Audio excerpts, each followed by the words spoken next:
सभी को राधे राधे। दर्शकों, आप सभी का स्वागत है हमारे मंच पर।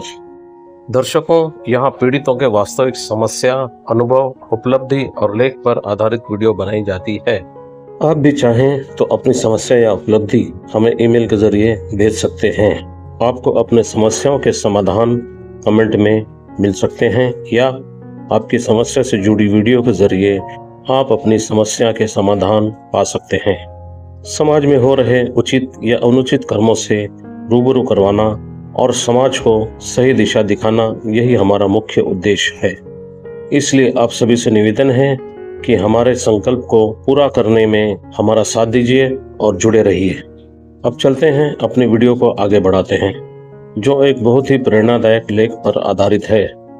मेरा दावा है, यदि आप बेटी हैं या बेटी के पिता हैं, फिर चाहे आपका उनसे लगाव हो या न हो, लेकिन वीडियो जैसे जैसे आगे बढ़ेगी आपकी आंखें नम होती चली जाएंगी। यह एक लड़की की कहानी है, चलिए सुनते हैं।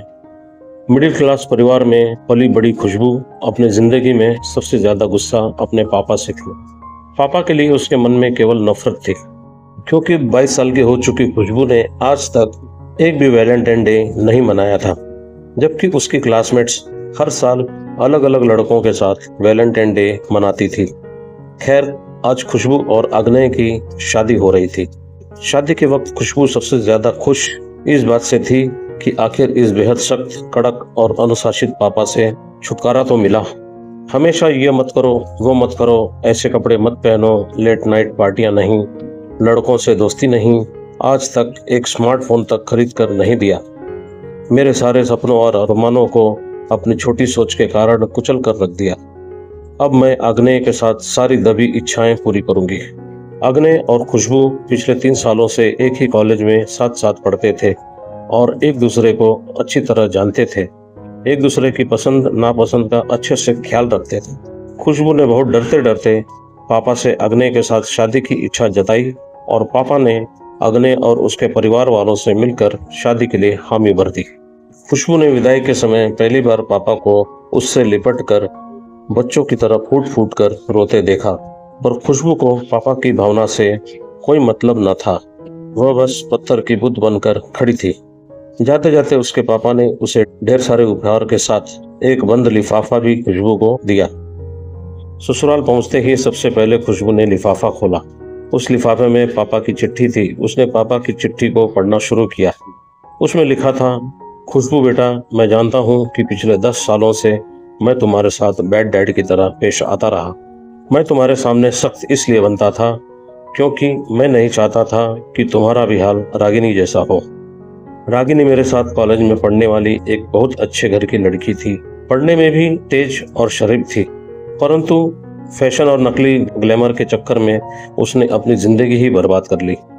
उसने वो सब किया जिससे मैं तुम्हें रोकता रहा। फैशनेबल कपड़े, लड़कों से दोस्ती, लेट नाइट पार्टियां सब करती थी। सोचती थी कि चरित्र अच्छा है तो यह सब करने में कोई हर्ज नहीं है।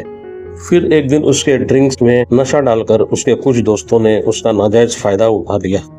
इस घटना के बाद वो अपना दिमागी संतुलन खो बैठी। समाज के तानों और शर्मिंदगी से बचने के लिए उसके पापा ने उसकी माँ और छोटी बहन के साथ जहर खा लिया और आत्महत्या कर ली। खुशबू बेटा, आज से तुम अब एक नहीं बल्कि 2 परिवारों की इज्जत हो, और मैं तुमसे यही उम्मीद करता हूँ कि आगे भी तुम ऐसा कोई काम नहीं करोगी जिससे दोनों परिवारों की इज्जत पर कोई दाग लगे। हो सके तो अपने इस बैड डैड को माफ कर देना। चिट्ठी पढ़कर खुशबू फूट फूट कर रोते हुए तुरंत फोन लगाकर भर्राए आवाज में पापा से कहा, मुझे माफ कर दीजिए पापा, मैं आपके गुस्से के पीछे के प्यार को नहीं देख पाई, आपके चिल्लाहट के पीछे की परवाह को नहीं देख पाई, आपकी झुंझलाहट के पीछे का समर्पण नहीं देख पाई। पापा, अब तो मैं हर जन्म आपकी ही बेटी बनना चाहूंगी। वक्त बीतता गया। खुशबू को ससुराल आए लगभग 1 साल होने को आया, मगर ऐसा कोई दिन नहीं था जिस दिन उसने अपने पापा को याद न किया हो। आज उसके पापा का जन्मदिन था। सुबह मंदिर गई, पूजा की, पापा की खुशी और सलामती के लिए दुआएं मांगी। फिर शाम में केक लाकर अपने ससुराल वालों के साथ पापा का जन्मदिन मनाने का प्रोग्राम बनाया। केक काटने से पहले पापा को वीडियो कॉल लगाया तो उधर पापा मम्मी के साथ उदास बैठे थे। खुशबू उन्हें देखते ही चहक कर बोली, happy birthday to you my sweet papa. पता है पापा, यहाँ मैं आपकी डांट, आपके गुस्से को हर दिन मिस करती हूँ। यहाँ सारे लोग मुझे बहुत प्यार करते हैं, स्पेशली सासू माँ। पता है पापा, एक दिन घर में मोहल्ले की औरतें सासू माँ को जब ये बोल रही थी कि तुम्हें कितनी अच्छी बहू मिली है, कपड़ों, बोली और स्वभाव में यह शालीनता जरूर इसके मम्मी पापा से विरासत में मिले हैं। आजकल की लड़कियों में इतने संस्कार कहाँ मिलते हैं। आपके लिए ये शब्द सुनकर पापा मेरा सर फख्र से ऊंचा हो गया। पापा, आज मुझे आप पर गर्व है। आप माँ को हमेशा बोलते थे कि सारी दुनिया को तो सुधार नहीं सकते, बस अपना दामन बचा के रखना होगा। जानती हूँ पापा, और मैंने महसूस किया है आजकल लड़कियों के लिए बॉयफ्रेंड बनाना, ड्रिंक्स करना, लिव इन रिलेशन में रहना और ट्रांसपेरेंट ड्रेस पहनना फैशन है, पर आपने एक सुरक्षा कवच बनकर मुझे इन बुराइयों से बचाए रखा। आपको पता है पापा, जब मैं यहाँ बीएड करके टीचर बनूंगी ना, तो बच्चों को यही बताऊंगी कि डैड के तेज गुस्से के पीछे का प्यार महसूस कर सको तो कर लो। ऐसा ना हो कि बाद में सिर्फ पछतावे के सिवा कुछ न बचे। दूसरी तरफ पापा के होंठ कांप रहे थे और आंखों में लगातार आंसू लिए वो कह रहे थे, खुश रहो बेटा, भगवान करे तुम्हें मेरी भी उम्र लग जाए और तुम्हारा दामन खुशियों से हमेशा भरा रहे। दर्शकों, इस कहानी में बहुत बड़ी सीख है। ये रियल कहानी तो नहीं, लेकिन रियलिटी से कम भी नहीं है।